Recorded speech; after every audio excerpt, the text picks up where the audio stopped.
Welcome to अल्कलम academy online classes. आज हम आप लोग को क्लास 3 हिंदी लेसन 3 पढ़ाने जा रहे हैं। ठीक है, इसमें आपका first and second video send कर दिया गया था। ये थर्ड लेसन है। ओके, थर्ड लेसन है। थर्ड लेसन का नाम है बहुत बड़ा है यह संसार। इसमें जो चिड़िया है वो बोलती है कि ये संसार क्या है, बहुत बड़ा है। तो हम इसको पोएम को स्टार्ट करते हैं। सबसे पहले मेरे घर का अंडे जैसा था आकार, तब मैं यही समझती थी बस इतना सा ही है संसार। जब चिड़िया बोलती है जब मेरे घर का अंडे जैसा, मतलब जितना बड़ा अंडा रहता है उतना ही बड़ा उसके घर का, मतलब उसका घोंसला रहता है, तो वो यही समझती थी कि ये दुनिया बस उतनी ही बड़ी है, उतना ही बड़ा है। फिर मेरा घर बना घोंसला सूखे तिनकों से तैयार, तब मैं यही समझती थी बस इतना सा ही है संसार। जब इसका घर सूखे तिनकों से तैयार हो जाता है, जब घोंसला तैयार हो जाता है, तो ये सोचती है कि संसार के मतलब पूरी दुनिया के इतना बराबर ही सिर्फ इसका घोंसला है, और पूरी दुनिया सिर्फ घोंसले के बराबर ही है, मतलब उतना ही छोटा सा पूरा दुनिया है। फिर मैं निकल गई शाखाओं पर, हरी भरी थी जो सुकुमार, तब मैं यही समझती थी बस इतना सा ही है संसार। जब ये निकल जाती है शाखाओं पर, मतलब डालियों पर, वृक्ष की डालियों पर, तब ये समझे जो हरी भरी सुकुमार, जो काफ़ी कोमल थी, काफ़ी मुलायम थी, तो उस पर जब ये जाती है तब भी यही समझती है कि ये बस इतना छोटा सा ही है, क्या है, संसार था। आखिर जब मैं आसमान में उड़ी दूर तक पंख पसार, तब समझ में मेरी आया बहुत बड़ा है यह संसार। जब ये आसमान में अपना पंख पसार कर उड़ती रहती है, तब इसे समझ में आता है कि ये दुनिया क्या है, बहुत बड़ी है। तो ये चिड़िया आप लोग को बता रही है कि जब तक हम अपने घर के आसपास रहते हैं तो हम सोचते हैं कि हमारी दुनिया जो है बस उसी तक सीमित है। जब हम दुनिया में बाहर लोगों से मिलते हैं, जाते हैं, तो हमें पता चलता है कि दुनिया में अच्छे भी लोग हैं, बुरे भी लोग हैं, ये दुनिया काफ़ी बड़ी है। तो ये था आज आप लोग का चैप्टर 3 जो कंप्लीट होता है, बहुत बड़ा है यह संसार।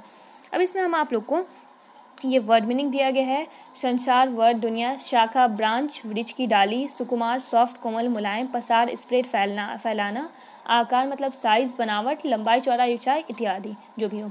ये आप लोग को हिंदी इंग्लिश और उसका अर्थ तीनों याद करना है। अब इसमें क्वेश्चन दिया गया है बोलकर में, और मतलब ये शॉर्ट क्वेश्चन। चिड़िया का घर किससे बनता है? चिड़िया का घर सूखे तिनकों से बनता है। सबसे पहले चिड़िया के लिए संसार कितना बड़ा था? सबसे पहले चिड़िया के लिए अंडे कितना बड़ा संसार था। चिड़िया को कब समझ में आया कि ये संसार बहुत बड़ा है? जब वो अपना पंख पसार कर जब क्या करती है, उड़ना शुरू करती है आसमान में, तब उसे पता चलता है कि ये दुनिया बहुत बड़ा है। फिर इसमें लॉन्ग क्वेश्चन बोल रहा है, चिड़िया क्या क्या समझती थी? बड़ी होने के बाद उसे कौन कौन सा ज्ञान प्राप्त हुआ? चिड़िया यह समझती थी कि उसके अंडे के इतना बड़ा ही ये क्या है, पूरा दुनिया है। जब वो वृक्ष की डाली पर जाके बैठती है, जब वो सूखे तिनकों से अपना घोंसला बनाती है, तब भी वो यही समझती है कि ये दुनिया काफ़ी छोटी है, मतलब उसके बस घोंसले के बराबर है। बड़े होने के बाद उसने कौन सा ज्ञान प्राप्त किया? बड़े होने के बाद उसने बहुत सारा ज्ञान प्राप्त किया। जब वो अपना घर घोंसलों से घर अपना सूखे तिनकों से बनाती है, उसके बाद जब वो आसमान में उड़ने जाती है अपना पंख पसार कर, तब उसे समझ में आता है कि ये दुनिया बहुत बड़ा है। तो ये चिड़िया को ज्ञान प्राप्त हुआ। चिड़िया घोंसले से उड़कर कहाँ गई? वह किसकी मदद से उड़ती है? चिड़िया घोंसले से उड़कर आसमान में गई, वह अपने पंख के सहारे उड़ती है।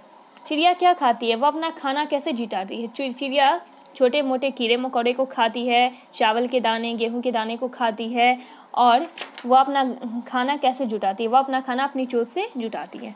ये था आप लोग का मेन क्वेश्चन वगैरह, शॉर्ट और लॉन्ग दोनों था। अब इसमें आते हैं ऑब्जेक्टिव क्वेश्चन। कविता में मेरे शब्द का प्रयोग किसके लिए हुआ है? कविता में मेरे शब्द का प्रयोग चिड़िया के लिए हुआ है। चिड़िया कहाँ रहती है? चिड़िया घोंसले में रहती है। कवि ने सुकुमार किसे कहा है? कवि ने सुकुमार पेड़ की डाली को कहा है। आकार का क्या अर्थ है? आकार का अर्थ है बनावट, रूप शक्ल नहीं होगा, इसमें क्या होगा, बनावट होगा सिर्फ। ठीक है, ये था सही मिलान करें। चिड़िया मतलब क्या है,